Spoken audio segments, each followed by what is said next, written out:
Hi guys, Joe here. Noticed during my knife maintenance that I'm starting to get some mold on my Micarta handles on some of my knives because my house is really cold and damp. So I'm going to use some hand sanitizer because it has the alcohol in it, and give it a quick clean, and hopefully that will fix the problem.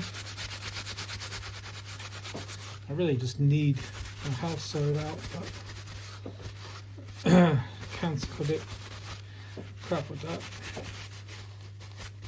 So I'm gonna clean it like this. If it works, then you know it works.